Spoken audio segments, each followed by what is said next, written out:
Hi everyone, Sarah here, one of your clinical prosthetists and manager of technical support and global clinical communications with Freedom Innovations. Today's webinar replay is how to maintain a personalized patient experience in the age of COVID-19. It's hosted by Brenda Archer of Inside Out Consulting. For ABC CEUs, we will submit on your behalf, and for BOC and state licensure, we will send you a completion certificate that you can then submit to the boards. For additional free online CEUs that are available whenever you are, you can visit our website, freedom-innovations.com.pno and sign up there. Thanks again for your interest in our webinar. Hello everyone, welcome to this week's episode, I guess, if you will, of the Freedom Hour. My name is Eric Ferris, head of marketing here at Freedom. I always like to start off with similar comments for everyone joining us today.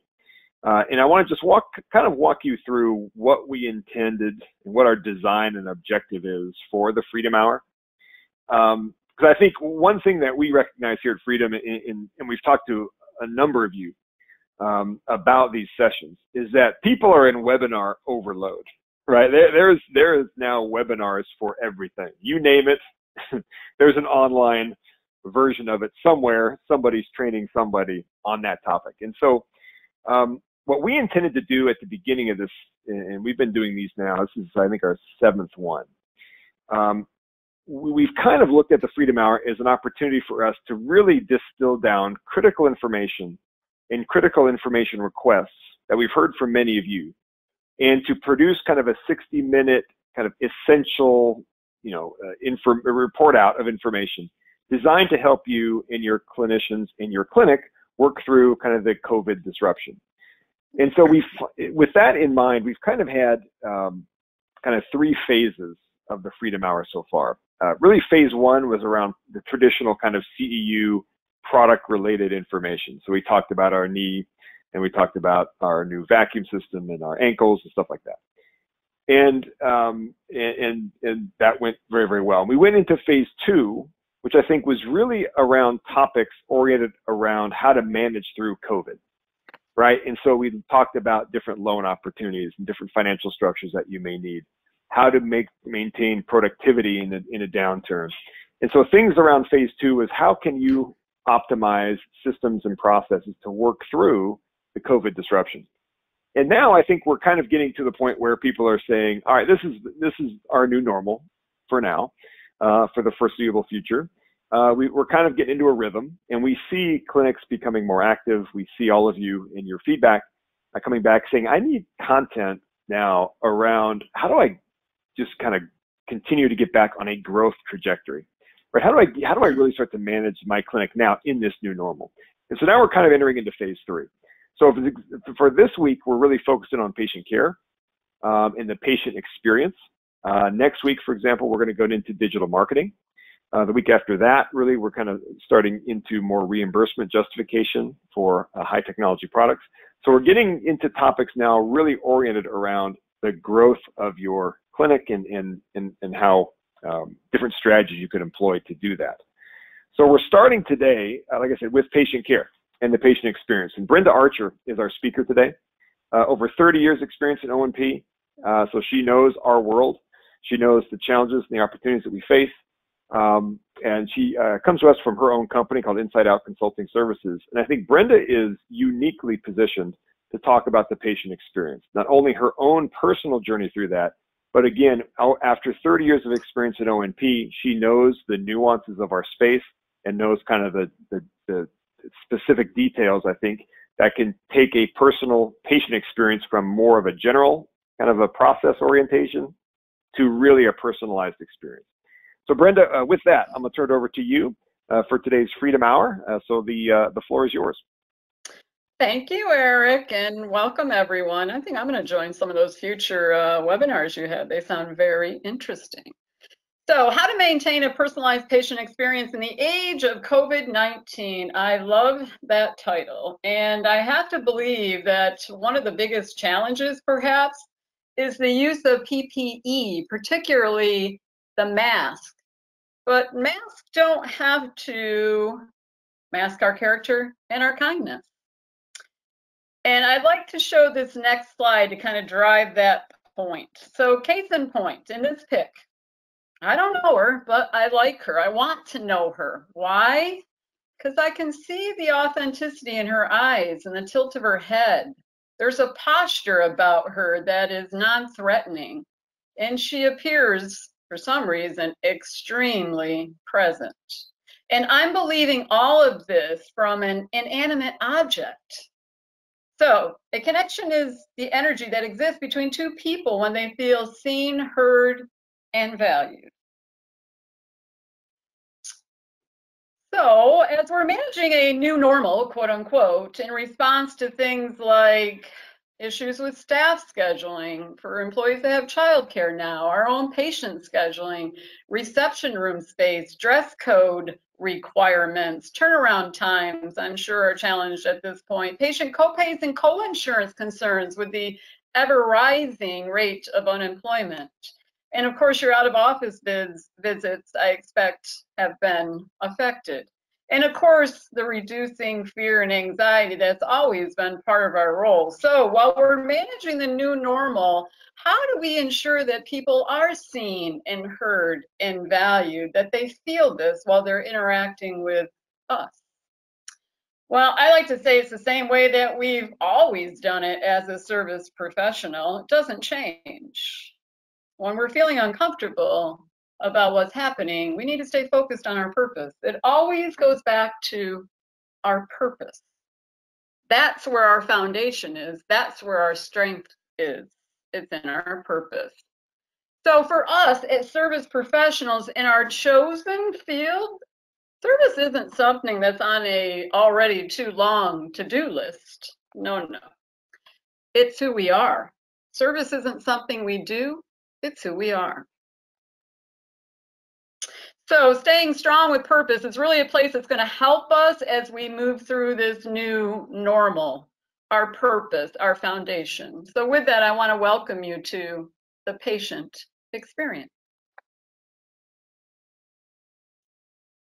It was a Wednesday afternoon, not unlike many Wednesday afternoons in my home office, and the phone rang. And as I answered the phone, it was my PCP's office delivering results to me about a recent MRI I had. Now, I can just see the setting because I've been in so many offices. It's not unlike the setting that you see on the screen right now. The administrator walked into the office that morning. There was a stack of charts sitting next to her. She picked up the first chart. It had a sticky note on it. It said Brenda Archer on the chart, and the sticky note said, call her, give her the results of this MRI, which is she has a large tumor on her right ovary, and refer her to a gynecologist oncologist. And that, you guys, is exactly what this administrator did. She completed the task. And after she completed the task and put a check mark on that sticky note and put Brenda Archer on the bottom of the pile and took the next chart off the top, she left Brenda, the patient, the person, the diagnosis, sitting in her home office by herself in a puddle on the floor. Now, I'm not saying that she needed to come out to my house, hold my hand, look me in the eye, and tell me the results of this MRI. But what I am saying is that as service professionals, we can do better in the way that we connect with people.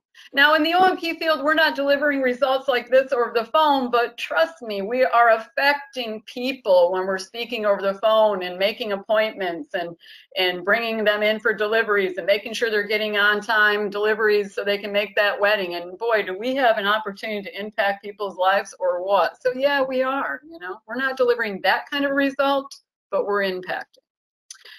So that's one of my missions, is to do better about delivering results over the phone. So if there's anybody on this call that wants to sit around that table, get a hold of me, because I feel we can do better. So just keeping in mind, I just want to encourage you, keeping in mind when you pick up a phone, when you go back to your clinic today or tomorrow and you pick up that phone, or you slide that window open to greet somebody that just came into the office, or you put your hand on that door and you go into the care room, just keep in mind to be present and that there's a person on the other end of each of those areas that in some cases are navigating a complete unknown. So contrast story.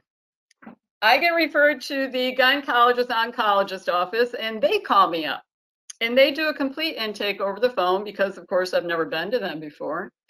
And after they complete their intake, the administrator says, now Brenda, we're going to have you go and get a blood test before you come to see us. And I'm like, a blood test? Why? And she said, well, we're looking for a couple things. One thing we're looking for is a CA125 marker.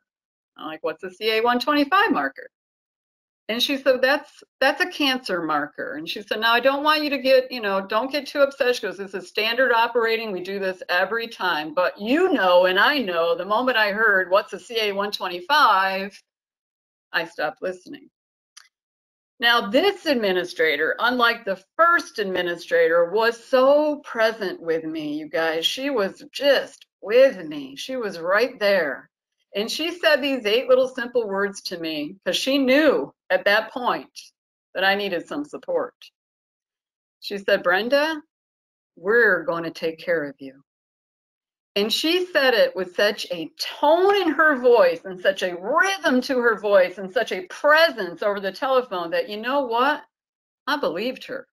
And I needed to believe her at that point. And I did. She saved me. She made the decision that moment to stay with me. She saved me from more pain and more fear just by 8 simple words. And she was not multitasking. There was nothing else going on. She was with only me. Huge contrast. She saved me for more pain, and I like to call pain the great traveling professor. It's an equalizer amongst us all. It knocks on all of our doors. And those of us that open up that door and invite it in and sit with it for a while, we probably have the bigger opportunity to learn something from it and to move through it more quickly. It's those of us that turn our backs to the door, which I've done many times, and the knock comes. I'm like, nope, I don't have time for you. Gotta go. And the knock comes again and again and again. The goal is not to avoid the pain. That's unrealistic in the life that we all are in. But rather, the goal is to not stay in the pain, but to move on through it. So, struggles. That's the big human commonality. We all are going through it, particularly right now in COVID-19. It's like we're all on the same plane, right? But even not in the environment of COVID. Struggles, it's a commonality. We're all going through something. And if we're not specifically, probably chances are we're supporting someone who is going through something. So I like to say simply raising that awareness can change things if we're present enough to hear that, right? So big commonality, struggles, in this thing I like to call the human experience. So this is not a patient-focused conversation we're having. This is really more about a character conversation that we're going to have. So let's talk about character. And I'm going to turn it over to Sarah here in a moment. She's going to post a poll for you guys to participate in. And the poll, Sarah, I'm going to have you go ahead and post it. I want to know if you feel that people are responding to us being or doing. And then when you're done with that, Sarah's going to share the results with us verbally. Let me know where we think we are. Are people responding to us being or doing? What are people responding to? And we're clicking away. We got all sorts of answers coming in. Yeah, we got a lot of coming in here. We'll give it maybe about 10 or 15 more seconds here. Okay, I thought you were going to say minutes, and I was going to say, okay, I'm going to step away. That would be a little extreme. Okay, all right, I'm going to go ahead and close the poll, and I'm going to share those results. So Brenda, what we got is we have 68% responded with how you are being, and 32% responded with what you are doing. Love it. Love it. Smarties. All right. Well, there was a time that I might have said something different, but in today's day and age, it's probably about both, really.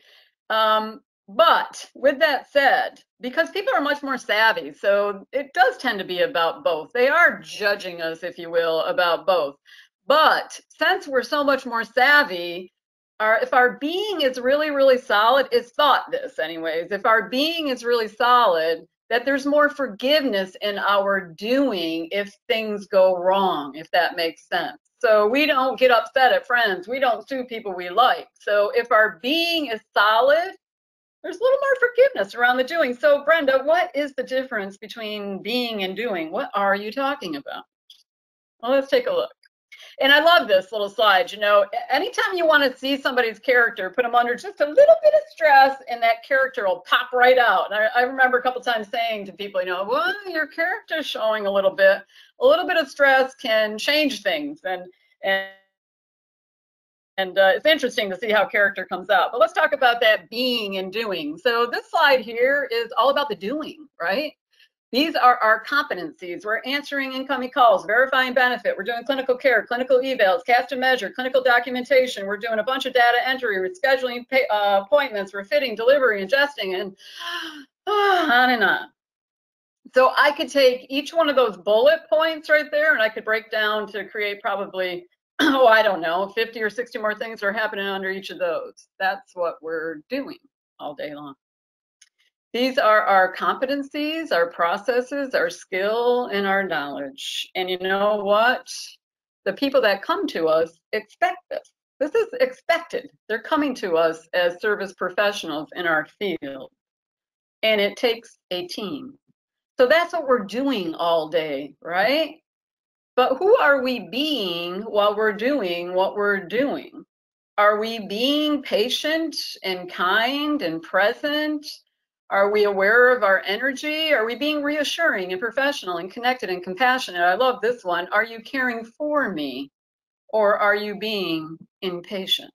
Because the patient is going to have a different experience whether I, the caregiver, is being patient or impatient. Their experience will be different.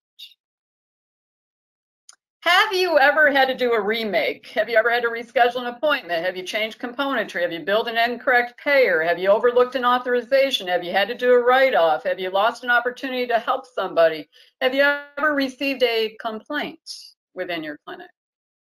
If the answer to any of those are yes, there's all sorts of things that can affect that, of course, but one thing that might affect some of this is the being part. So are we being too busy and we lost something, we didn't hear, with something got missed in communication, we had to do a remake, a reschedule, we had to change out componentry. It affects all of this. So who are you being? Are you being impatient? This is the 10th time I answered that same question. Are you kidding me right now? Ugh. Are you unhappy with someone and the next call that you pick up in the clinic, you pay it right forward? Are you frustrated that the patient is anxious and nervous and it's making you anxious and nervous?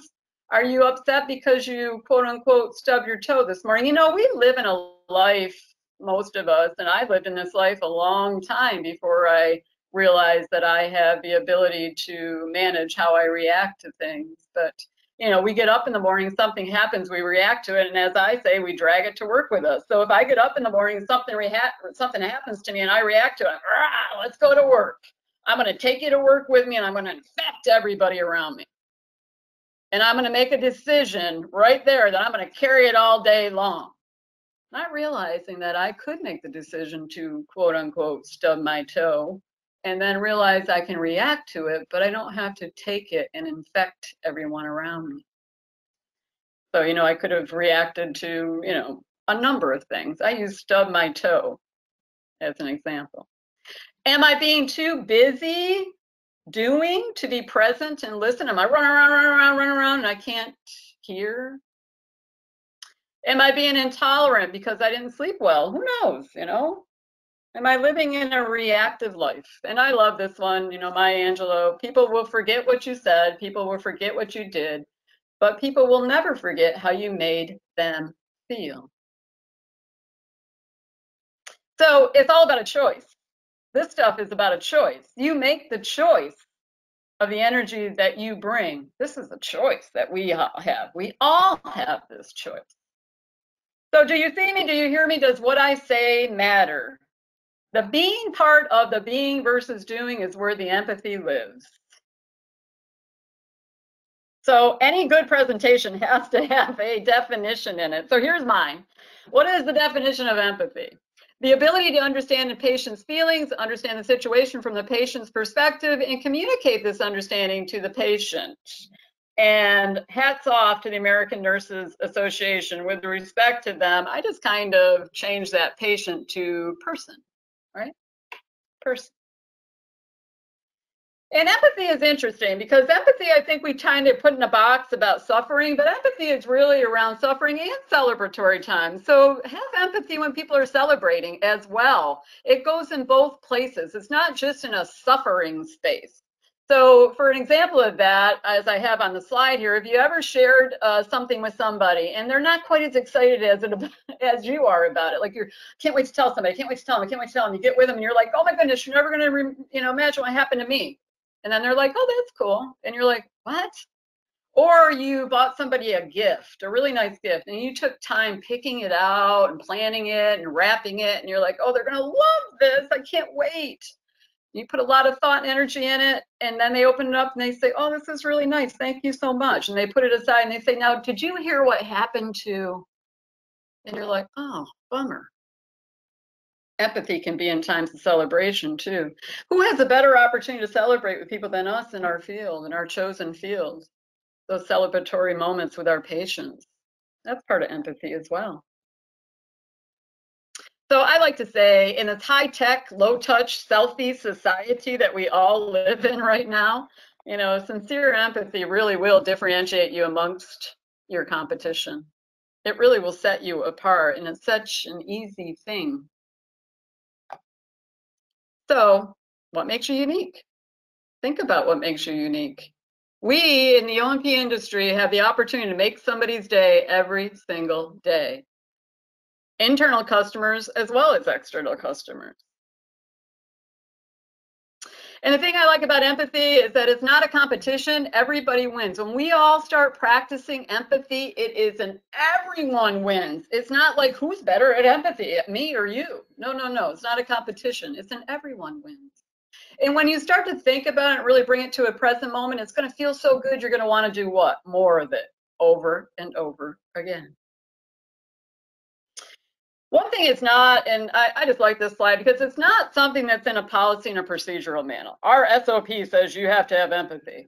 It doesn't come from an SOP. It really comes from someplace else. I like to say it's an inside job. It's really something that, I've trained for many, many years, but I'm not sure it's something that can be quote unquote trained. I mean, you can put signs up all over the place. You can have folders filled with manuals filled with paper.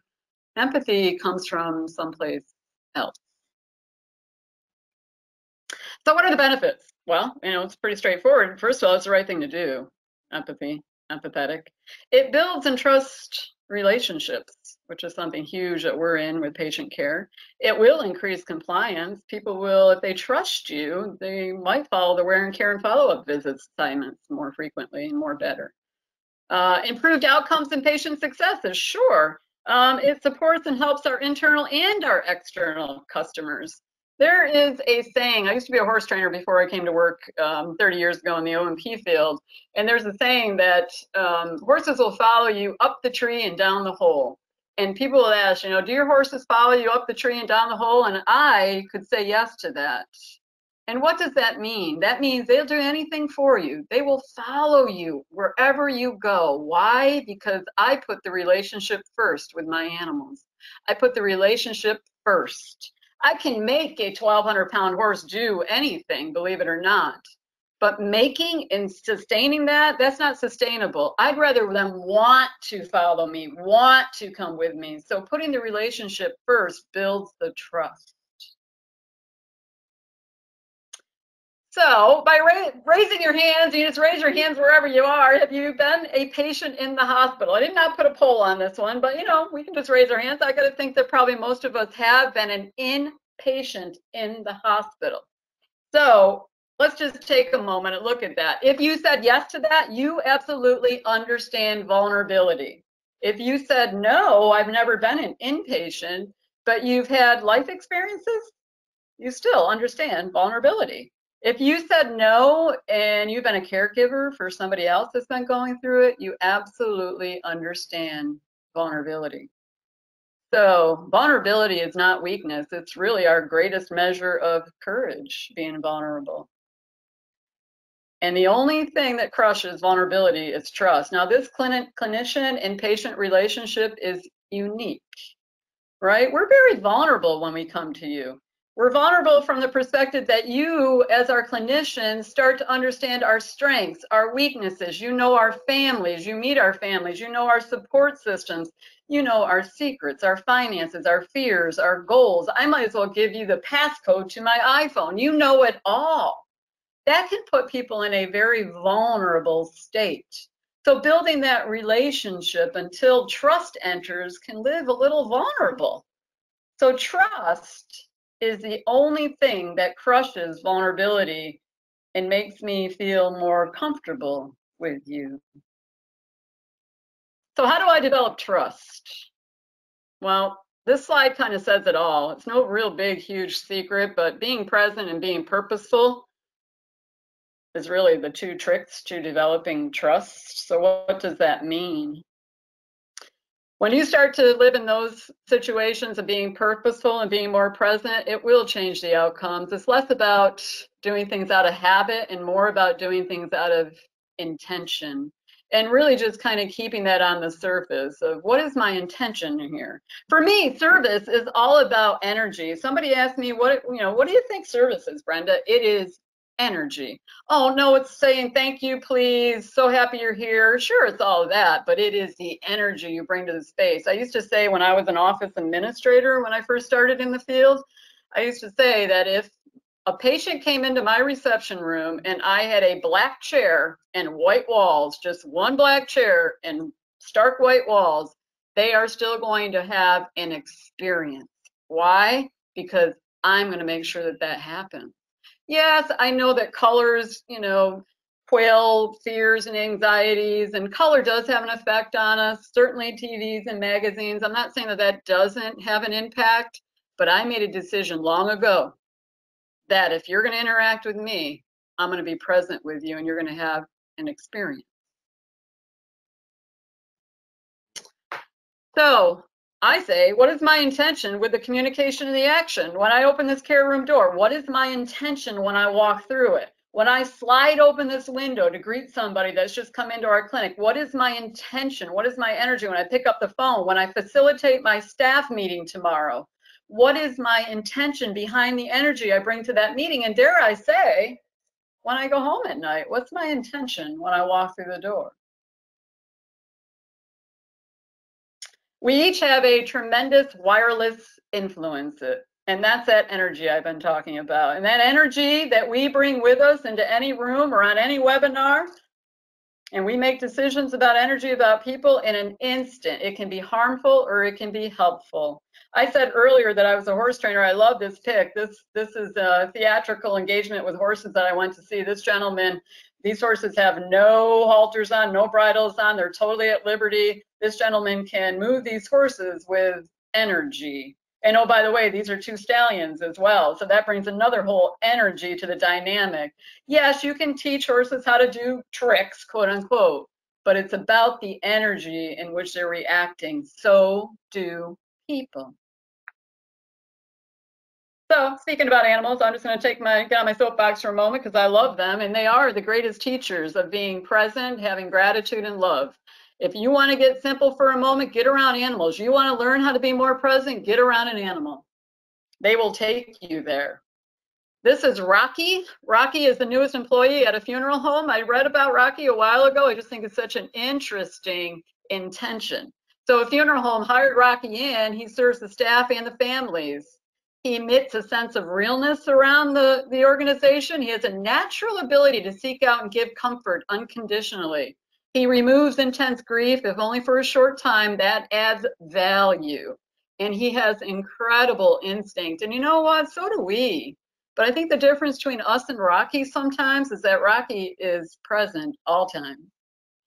I don't know if we've lost our ability to be present, but but that's how Rocky serves. And he serves that without ever speaking a word. Isn't that amazing? Just reduces the fear, the anxiety without a word. Energy. I hope you all have a Diane in your life. If Diane calls me, I will knock you down to get to the phone. I want to talk to her. That's Diane.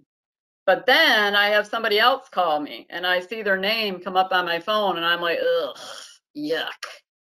And I just kind of want to put decline, let it go to voicemail. So we probably all have these two people in our lives. So I always like to say, you know, what's your energy? Do people like to see you coming or going? What do you leave in your wake? What do you choose to leave in your wake? That's a choice. So if someone's talking about you and they're describing you, what would they say? Oh, Kyle, he's always doing such and such. Oh, Gloria, she's always doing. Oh, he's always encouraging others. He's always complaining. She's always finding fault. She's always finding good. I just love her. What would they say about you in your wake if someone was describing you? These are choices that we get to make. So yes, organizations, companies all have brands that we try to live by, but the individuals are really the one that makes up that organizational brand. So this stuff that we're talking about today, this is really coming from the inside. This is your own personal brand. So how do we do it, Brenda? Let's get to something about how we actually put this in action. I like to call it the spotlight method. The first thing that I'd encourage you to do is consider the spotlight method, which is when we take all the spotlight off from us and we put it right onto the patient. It's not about us. It's not about us. And we can do the spotlight method with our voice. I've been doing it to you the entire time I've been talking, inflections, modulations. Body, language, and energy, eye contact, of course. Resisting multitasking. Please, when you're with me as a patient or you're my clinician, please don't multitask. Using people's names naturally, not in every single sentence. That just becomes annoying. But there is a rhythm to using somebody's name, and using my name is music to my ears, but there's a way to do that naturally. Staying barricaded or connecting. You know, today maybe you don't want to connect, but I used to sit behind a big desk in the reception area of our clinic, and I couldn't reach people. So I would toss paper at them, and, the desk was huge. And, I finally realized I can come out from behind there and connect with people. Be genuine, give a genuine compliment. Notice a hat, a shirt, some jewelry. People wear hats and brands on their hats and their t-shirts because it's a place they've been or something they enjoy. Jewelry, a brooch. That's a lovely brooch, Mrs. Smith. Tell me about that. Oh, that was my sister's brooch. She's passed on, and I just, there's opportunities to build rapport laying everywhere if we're present enough to see it, but it has to be genuine too. A hand on a shoulder, that can ease anxiety for someone. The tilt of a head, we talked about that earlier with the woman that had the mask on. It suggests that I'm listening to you and I'm right here with you. Small gestures, all of this stuff, they leave huge impacts. They say the devil's in the details. I'll tell you what, he lives in service. So building rapport, asking people about vacations, weddings, and births. Yeah, this is 101, but sometimes when we get a space like we have right now on the Freedom Hour to just kind of, not think about something else and just get down to the fundamentals and the foundation of connecting with people, it's really important. And it can raise an awareness that can change things going forward if we choose. So that's some of the spotlight method. The one thing that I would caution you on is that everybody is different. People's needs are different. People react to this stuff differently. When I was in sales a lot of years ago, they taught us to mirror your image. And that doesn't mean if I tilt my head, you tilt your head. It means to mirror the energy. So if I came in as a financial counselor in your clinic, and I went in to counsel one of your patients for their prosthesis, for the cost and the process with the insurance on the prosthesis. If I came in and I was big and bold and loud, and I had this huge energy and my shoulders are back, and Mrs. Jones is not, and she's sitting in a chair and she's quiet and she's a little less energy than me. And if I come in with all that energy, chances are she's going to be like, ugh, I don't like that. So I have to be present enough, and you guys do it all day, every day, whether you're thinking of it or not. I have to be present enough to be able to make her comfortable. It's not about me. So at that point, I'm going to have an awareness quickly that I need to take down my energy a little bit. I need to sit down, I need to quiet down. Same thing happens if I come in very demure and very soft-spoken, and Mrs. Smith is bigger and bolder, and she's louder, and her shoulders are back, and she's standing up, and I come in quietly. That has the same effect. It's not comfortable for the other person. So I may have to raise my game a bit and bring it up a little bit. It's about mirroring them in their energy. So one size does not fit all. We use DISC to kind of talk about the differences in personalities, and there's 4 major ones. It's a great tool to understand and value the different behaviors, and there's only 4 of them really. And it's a key for relating to various different styles. And you guys come into contact with all of these different styles all day, every day.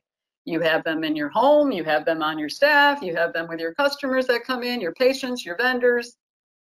You're going to come into contact with people that are in a hurry, that are abrupt, that are monotone, that have lots of time to talk, and you don't.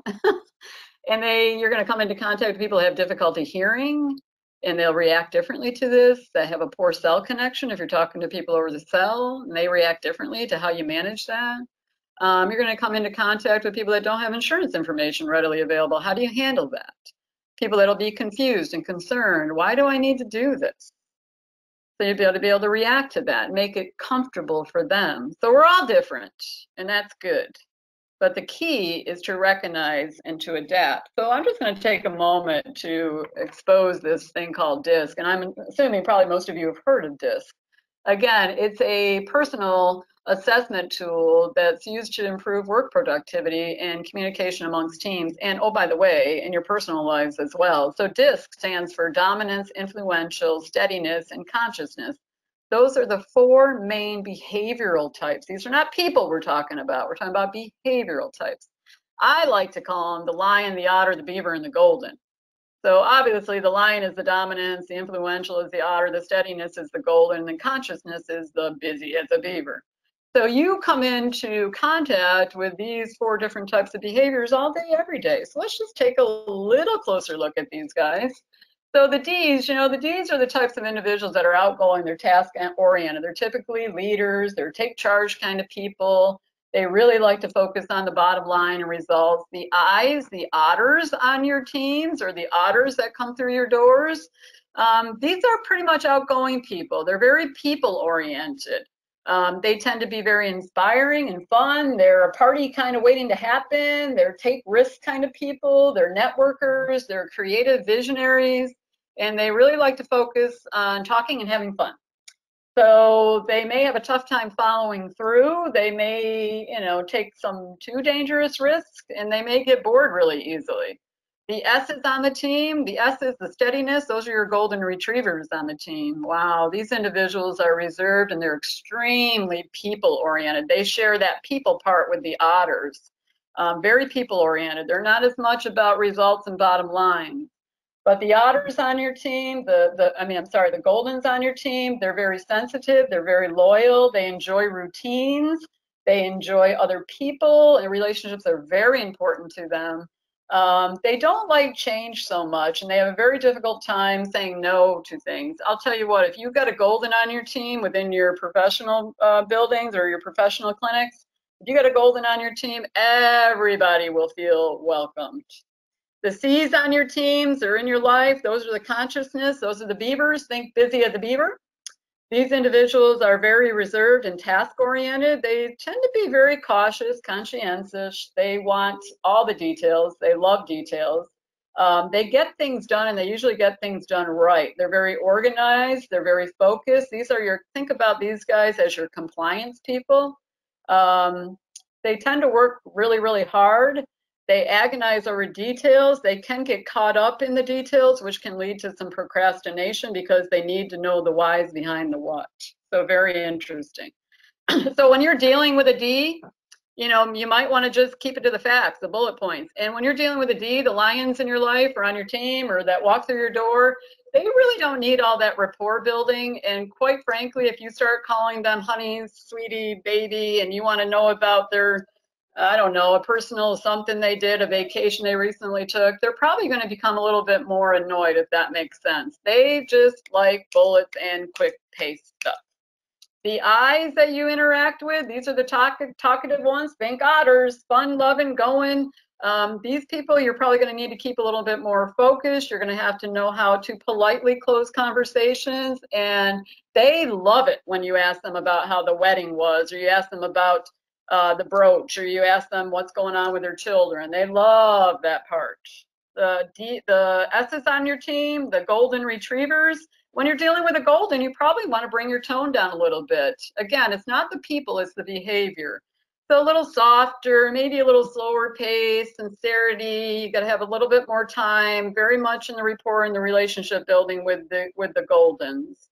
So if I come in and I'm very much a lion and I want to address one of the goldens on my team, I may want to be savvy enough to adjust and adapt to make that golden a little bit more comfortable. I'm here to tell you that I've been in the field and been in consulting for so long now that there is a hint of turnover relative to the way that we interact and collaborate with each other. It's about what we said in the beginning. It's about respecting and valuing each other, right? And the last one on the list here, the C's, that's your Beavers. These are the individuals, as we said, that are reserved, very task-oriented.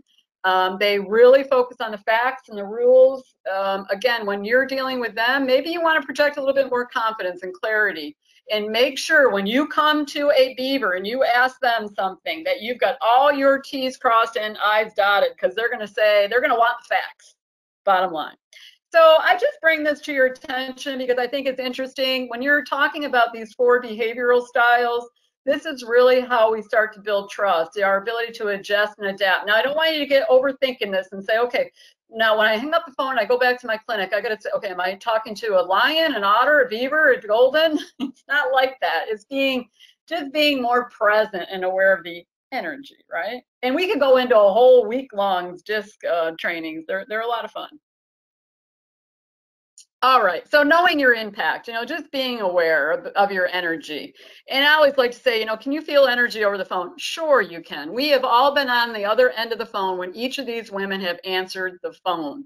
We can feel it over the phone. So just being aware of that.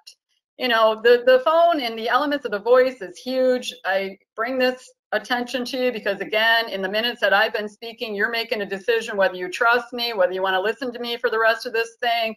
Whether you're multitasking and like, oh my goodness, her voice, you are making decisions about me just by my voice and the words I'm using. The people do the same thing to you. They make decisions about what the service is going to be. So creating connection, it's about being present and purposeful. It's that wireless energy that we all have. It's about the power of words. I talked about the spotlight method. It's not about us. Talked about trust, crushing vulnerability, and easing anxiety. Part of our role as service professionals is easing that anxiety that people come to us with. And it's about hosting an experience. And I don't mean a theatrical hosting of an experience. I mean being genuine. Sure, you can walk off this webinar and go back and start doing things and say, hey, we're going to do this, we're going to do that, but it has to be sustainable, right? So when we're theatrical about it, we will run out of energy. It has to be genuine and come from someplace else. So I will ask you, do you have a reception room or do you have a waiting room? Do you welcome your guest in or do they come in and wait? Let's just look at a fun exercise. If I told you that two of your best friends are coming in for the weekend, they just called me, they told me, hey, call those guys, tell them we're on our way. And they're about to show up at your house. What would you do to get ready for their arrival? Well, maybe you would do some of this. Maybe you would clean the bathroom, hang up towels, clean towels, change the sheets. Maybe you'd vacuum. Maybe you'd stock up on things they like, special drinks and food. Maybe you'd mow the lawn. Maybe you'd wash their cars. I don't know. The next question is, what would you do upon their arrival, or what would you not do when they showed up at your home? Well, maybe you would cater to them. You'd let them use the bathroom first. You serve them some good food, be polite and friendly, respect their privacy. Get up before them, greet them in the morning, have the coffee going and the fruit and the Danish out. Ask them if they're having a good time, smile and be cheerful. You're probably going to dress nicely. You're probably going to get dressed. Say please, thank you, play the kind of music they like, put their needs first. And I love this last one. You would probably say before they came, look, we got company coming, be on your best behavior. So family, unite. So I'm here to tell you that you've got company coming when you go back to your clinics or when you open the door tomorrow. You have company coming. So just use this to think about, what would I do? How would I prepare for the coming of our company? We know people are walking through our clinics every single day. How do we prepare for our guests? One thing that I hope we do when our guest comes in is not to ask them, do you have an appointment, when they walk in. For many years, I did cold calls and cold walks, as we called them. So I would show up at a clinic and just pressure test the expectation. And there's so many times that I was greeted with, do you have an appointment?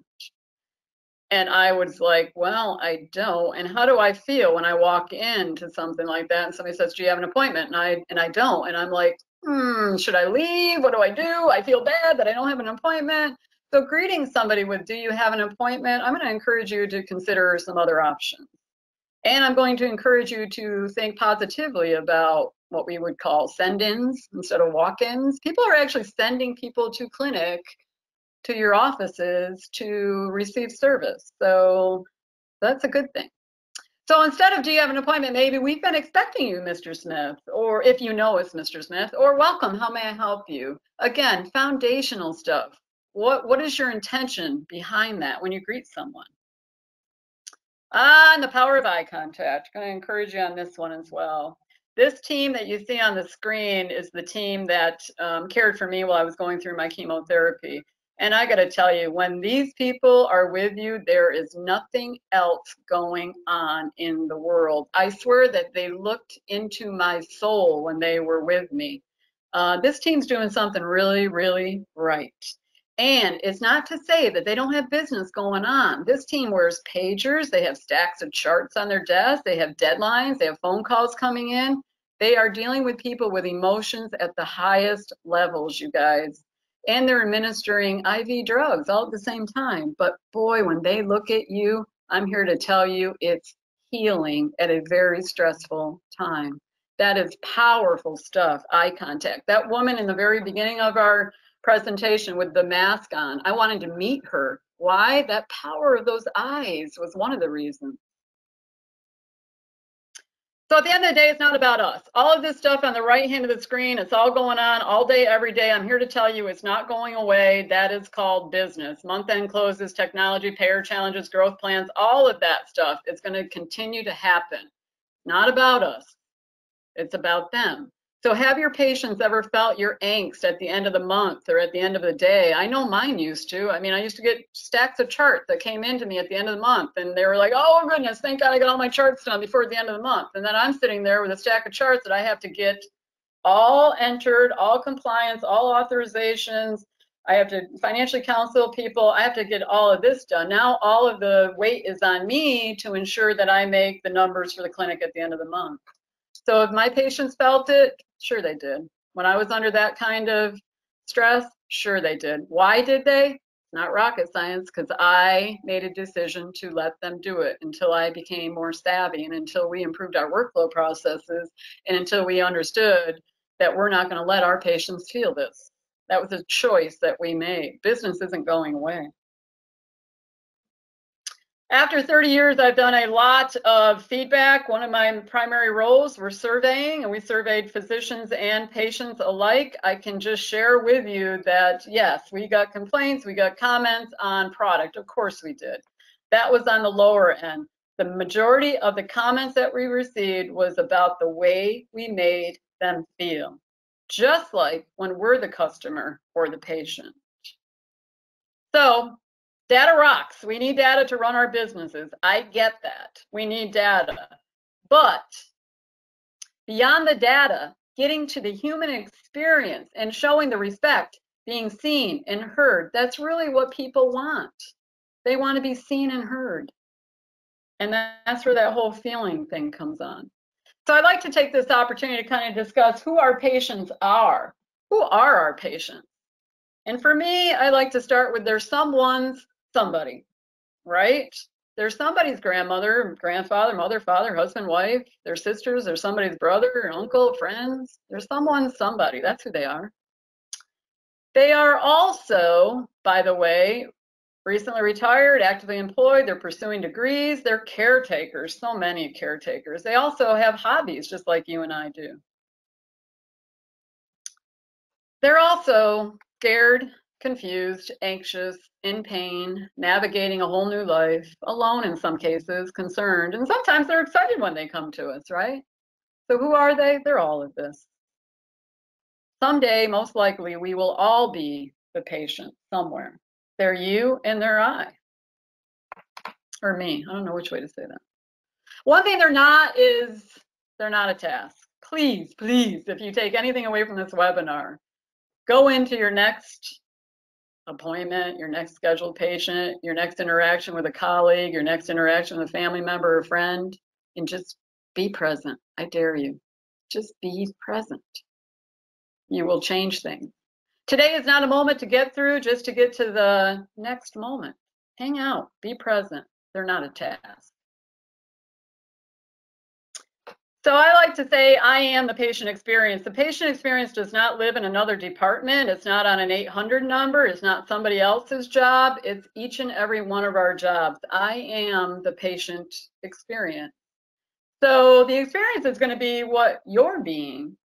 So if I'm being pleasant and I'm being empathetic, positive, and kind, tend to be, the experience will be that way. On the other hand, if I'm being angry, annoyed, frustrated, or rushed, what do you think the experience is going to be? Same. I am the patient experience. So we get to decide as individuals. We get to decide. It's our choice. Is it an interaction, a task, or is it an experience when you're with me? And I don't mean experience as the theatrical kind. I mean the genuine, authentic, I got you. I'm going to take care of you. My name's Brenda. I've got 30 years in this industry. I've got you, Mr. Smith. You can trust me. So where do we begin? Well, I'm going to encourage you to, first of all, kind of meet with your staff. If there's anything that you want to take away from this, meet with your staff, identify and communicate any expectations, because nobody can understand it unless somebody tells them what the expectation is. And then coaching, monitoring, and rewarding and course correcting as you go forward. Service is, as the screen says, a moving target. You know, it's not something we arrive at. It's constantly massaged, constantly getting better. We're being proactive versus reactive. I've got all sorts of tips and techniques and exercises on how to get proactive and not reactive in clinics. But I would meet with the team first. The next thing I would do is to think about the judgment zone. If it's important, and I'm going to show you a few areas that you can navigate to navigate your services the way the patients do, right? So everybody comes to us with some sort of expectation, and what they do when they walk in or drive or call us is they start making judgments against that expectation. Did it live up to their expectation? Or did it go beyond it? If we walked into McDonald's and everybody in McDonald's was in a suit and tie and had like tuxedo and had little white cloths hanging over their elbows, we'd be like, where are we? Everybody comes in with knowing what ought to happen. So we call this service walks. And I would say that if you want to start somewhere, maybe you start with a service walk, test it out. What do I mean by that? What would I expect if I took a picture, just a snapshot of your parking lot, your entrance, your reception room area, your care room? What would if you just sent me a pic of that, what would I expect the service to be like just looking at those 4 things? Or one of those 4? What's it look like? What would I expect from it? When I pull in, what's it look like? When I walk up to the entrance, what's it look like? Is there dirtiness around the door? Are there cigarette butts around the door? Is the parking favor me or employees? When I open the door, does it pull hard? Does it creak? Does it crack? Do I walk in and trip on a rug that's laying there in the front of the reception room? What is my experience as I walk in, as I park, as I drive?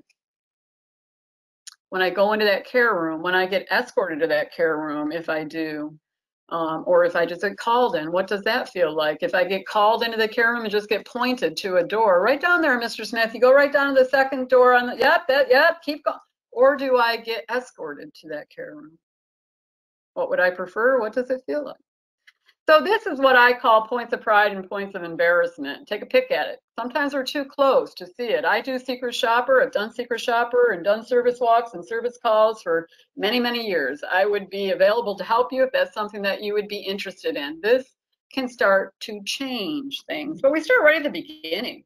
What about calling your clinic? You know, we used to call directory assistants and ask for, you know, the name or the number of a place, but now we just Google it. So I would Google your clinic and see what you see, because if your patients aren't getting your number from their referral, they're finding you somehow. So what is that experience like? What's it feel like? And then when you call your clinic, how many rings? What's the greeting? What's the words? What's the tone? Are they answering reactive because they just hung up from somebody a bad telephone call? Are they placed on hold without being asked? Are they transferred successfully? How's the on-hold message and music, if you have that? What's that feel like? Do you have a phone tree? Is that phone tree built with the user in mind? Does your phone tree start with the most popular options, or are they the last? What's it feel like? Do your walk-ins. What are your business hours in your clinic? Does a walk-in receive the same treatment as a scheduled appointment? So if I walk into your clinic on Friday at 4:45 and you close at 5, and I walk in with a brace in one hand and a piece of Velcro in the other because the Velcro broke off and I got a solid ankle AFO and I just need that fixed, do I receive the same care if I was scheduled on Tuesday at 11? That's your choice. I have, you know, my own stories around that. I remember sitting in my clinic, a bunch of us were sitting in the clinic Friday afternoon, deciding where we're going to go have chicken wings and beer after work. And as we're sitting there, I had a big window space that I could see into the parking lot. And I see a car was put their blinker on and started to come in the parking lot. I'm like, whoa, you guys, hold on a minute. Here comes a car. And they're all like, what? Wait, it's 4:45 on Friday. I go, there's a car coming in. Hold on a second. And the car came in, I go, hold on, they're parking. Oh my goodness, they're parking. And then the door opens out and here she comes. She comes out of the car. She does have a solid ankle AFO in one hand, a strap in the other. Well, I'm here to tell you that every technician just, boom, they just took off. Doors are flying, things are going, I'm not here. Now the woman did get service. Trust me, that Velcro got replaced. I share that story with you to say, what are your business hours? What is my experience if I walk in or I'm scheduled? So at the end of the day, from the patient's view, if they can see it, walk on it, hear it, step in it, smell it, carry it, step over it, touch it, taste it, if they can do any of that, if they can feel it or sense it, it is the experience.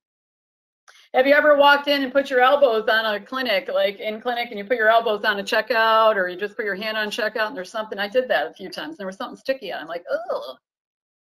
The devil is in the details for sure. And one thing I'd like you to do is just focus on what you can control. Don't just react to everything when you start doing some of these exercises. Just focus and control what you can. So as we quiet down together, when you look at someone, remember that everyone has a story. Everyone has gone through something that has changed their life, their hearts, and their destiny, including you and me. So I am going to try to share with you a little brief video right now from Cleveland Clinic. This is quite a beautiful, inspiring video. And if I can do it right, as Sarah showed me, we'll be watching it here in just a moment. Stay with me on this.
Okay, can you hear me again? Yep, we got you. Good. All right.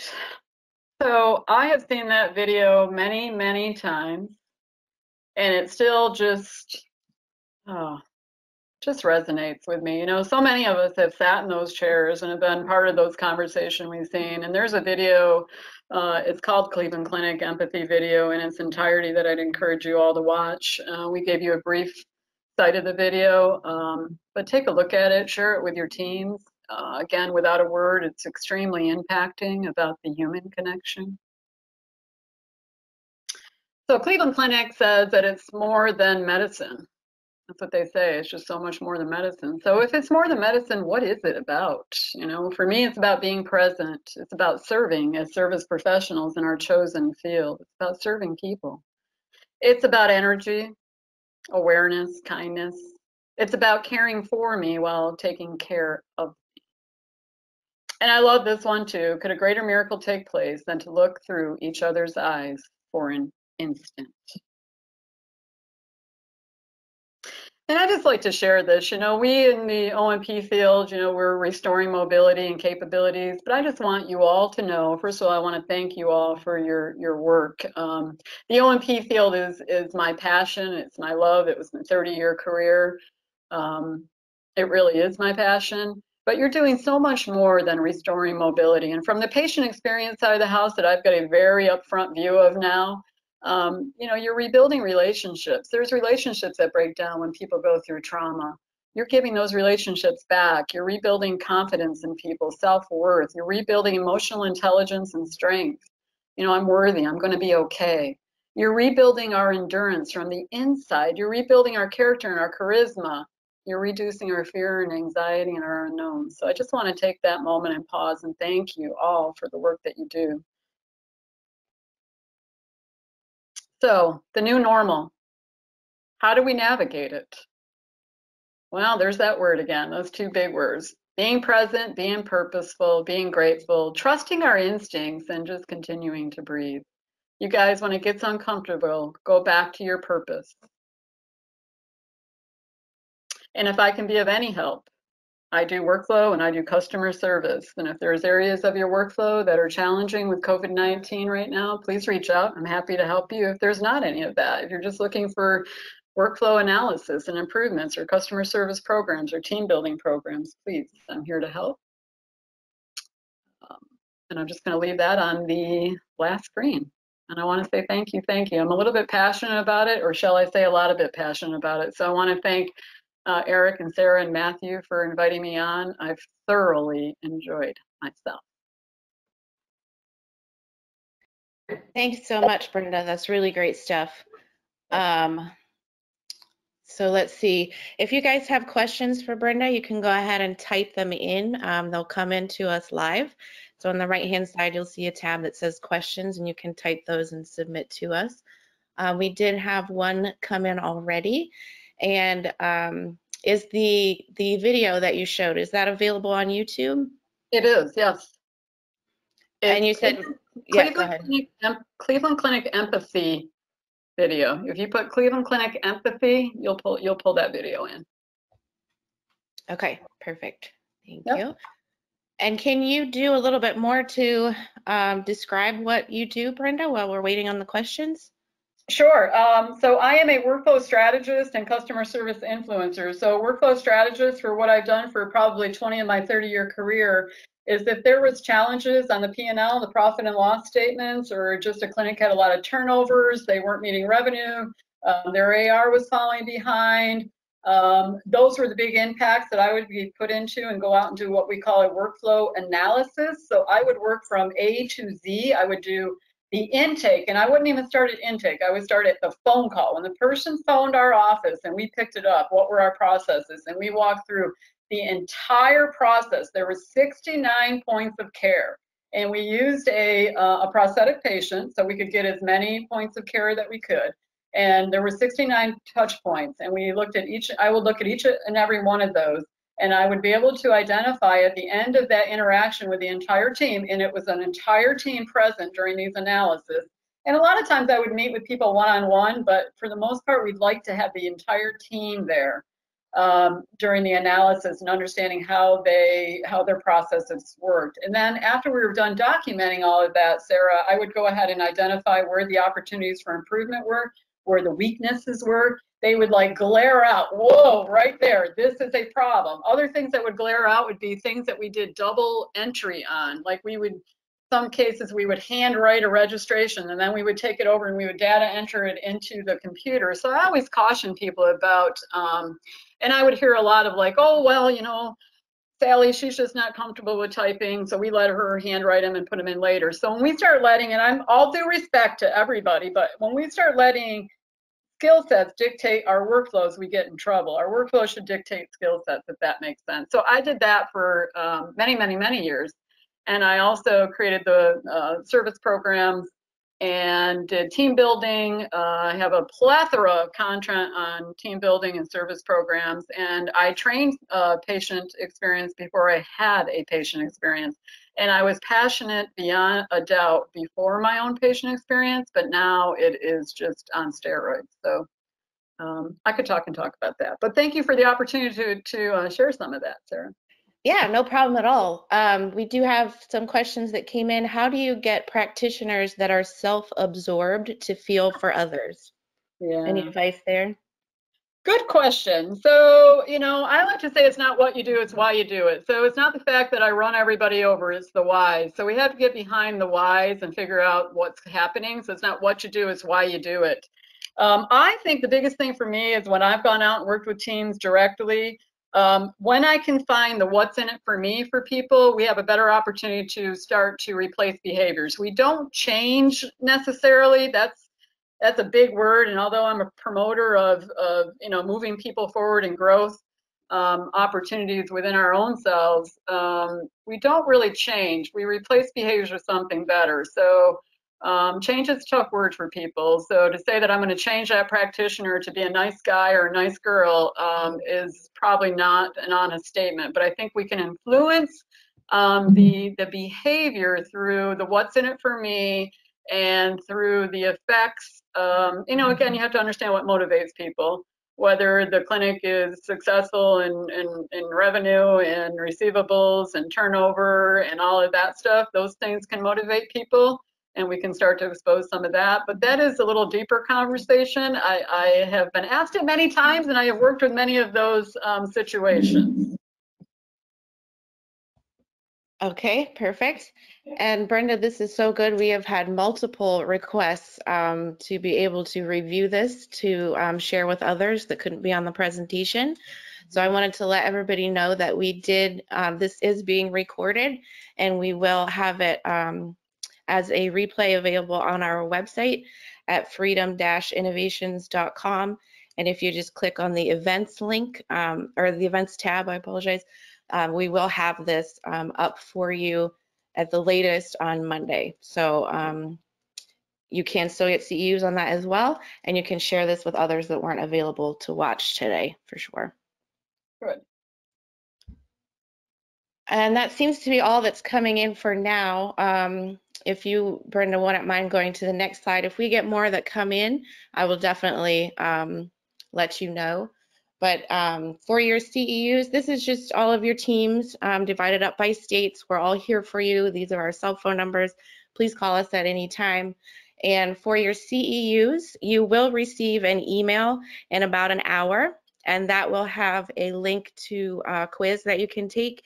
You will get those results emailed to you. We will submit to ABC on your behalf, and for things like BOC or state licensure credits, you will receive a certificate emailed to you so you can submit those to those boards. And then Brenda, if you don't mind going one more for me. Yep. We will preview next week's. For all of you that are have been to other webinars or were at the beginning of this one, in case you wonder what Eric Ferris looks like, there he is in the bottom right-hand corner. Our next week's Freedom Hour is going to be about social media strategies. So it's going to be a two-parter. Next week is part 1, which is the fundamentals. So which platforms to use, how to set up an account, do you want a business account, personal account, all those kinds of things. And that will be with Eric Ferris. He is our Vice President of Marketing and Product Development, and Manar Amori. She is our Senior Product Manager with Freedom Innovations. So same time, same station, next Thursday at 11 Pacific, 2 Eastern. You can sign up for that on the page that I mentioned before, which is freedom-innovations.com, and then just click on the events tab. And we'll also be covering one of our new resources that we just released. We're super excited about. It's a social media resource page, and that page is fi-resources.com. So if you want to check that out and get signed up before next week's webinar, you can do that as well. So Brenda, that looks like it. We don't have any other questions rolling through. So I'm just going to say thank you so much for doing this. This was really great content. Like I said, we have a ton of requests already to share these with others. So we really appreciate you coming in and helping us out. Excellent. Thank you so much for the opportunity, and enjoy your day, everyone. Thanks, y'all too. Thanks, Brenda. Welcome. Bye-bye. Bye.